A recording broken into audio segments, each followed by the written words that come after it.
না, কেউ তো আমার প্রশ্ন করেনি, আমি কি উত্তর দেবো বলুন? আর খবর কেন এখন এইগুলো নিয়ে হচ্ছে, সেটা আপনারা ঠিক করেন কী নিয়ে খবর হবে। প্রতিকূল এর আগে বাংলা ভাষাও যাত্রায় কম করে 50টা সমাবেশ করেছে, অসাধারণ অনেক কথা বলেছে, কত সভা সমিতিতে, কত মিটিংয়ে মিছিলে মমতা ব্যানার্জির বিরুদ্ধে, বিজেপির বিরুদ্ধে হাজারটা কথা বলেছে, তার একটা নিয়েও কোনো খবর হয়নি।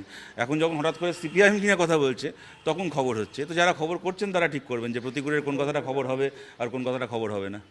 দেখুন, ওইভাবে দেখছি না ব্যাপারটা। যারা কল করছেন তাদেরকে ধন্যবাদ, তবে এইটুকু তাদেরকে বলবো, আপনারা যখন বুঝতেই পারছেন যে সিপিআইএমের এরা এরা এরা এরা এত যোগ্য, তখন তারা যখন আজ বাদে কাল সিপিআইএমের হয়ে ভোটে প্রার্থী হবে, আপনারা তো এদেরকে যোগ্য মনেই করেছেন, এদেরকে তো দলে নিতে চেয়েছেন। সুতরাং এরা যখন সিপিএমের হয়ে দাঁড়াবে, এদের যোগ্যতা অনুযায়ী এদেরকে ভোট দেবেন আপনারা। তৃণমূলের নেতাকর্মীদের কাছে আবেদন থাকলো, যাকে নিজেই প্রার্থী করতে চান সে যদি অন্য দলেরও প্রার্থী হয়, সিপিএমের প্রার্থী হয়, তাকে ভোট দেবেন না কেন?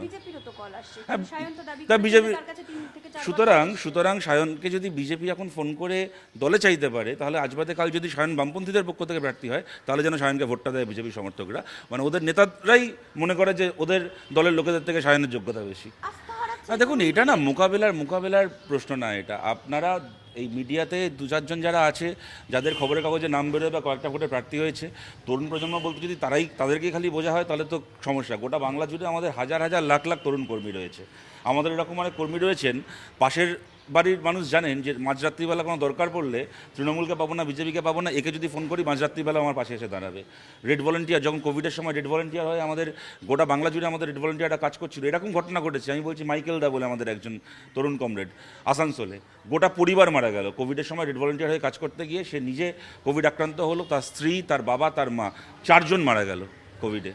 এরকম আমাদের তরুণ কর্মীরা রয়েছে, নিজের জীবনকে সংকটে ফেলে কাজ করেছে।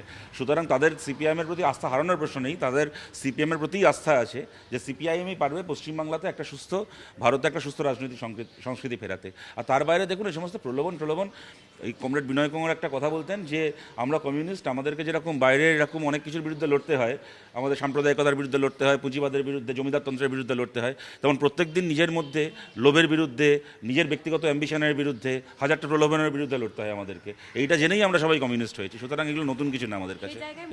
ও এখন অবধি এমন কিছু বলেনি। ওর কিছু কথা নিশ্চয়ই এমন আছে যেগুলো কিনা প্রশ্ন করার বা বিতর্ক কে ট্রিগার করার মতো, যার মধ্যে অনেক উপাদান রয়েছে।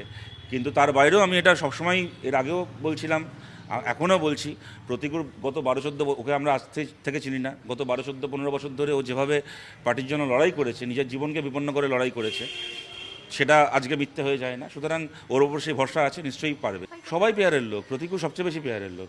প্রতিকূলকে সবাই ভালোবাসে, যে কারণে প্রতিকূলকে অত অল্প বয়সে বিধানসভায় প্রার্থী করা, লোকসভায় প্রার্থী করা। আমার 3 বছর আগে প্রতিকূল রাজ্য কমিটি মেম্বার হয়েছে। ও বয়সে আমি একটা সময় এসএফআইতেও নেতা ছিলাম, কিন্তু সেই অর্থ দেখতে গেলে পার্টিতে ও আমার আগে আমার নেতৃত্বের জায়গায় এসছে। ওকে সবাই ভালোবাসে বলেই তো, এবং নিজের যোগ্যতাতেই ভালোবাসে। আমি দেখলাম গতকাল একটা ইন্টারভিউতে প্রতিকূল বলেছে যে পার্টির জন্য আমি আরেকটু হলে খুন হয়ে যাচ্ছিল। একদম সঠিক কথা, আমাদের এখনও মনে আছে। ওকে মরে যেতে পারে এমন অবস্থায় ফেলে রেখে গেছিলো। আমরা সেই মাঝরাত্রিবেলা খবর পেয়ে আমরা ছুটে গেলাম কলকাতায়, ওকে আনা হলো আরএনডেকর হাসপাতালে। একদম সত্যি কথা, প্রতিকূল এটা মনে রেখেছে, এটা সবাই মনে রেখেছে। তেমন আমি পার্টির জন্য খুন হয়ে যাচ্ছিলাম, এটা যদি কারো মনে থাকে, তার নিশ্চয়ই এটাও মনে আছে তাকে কারা খুন করছিল।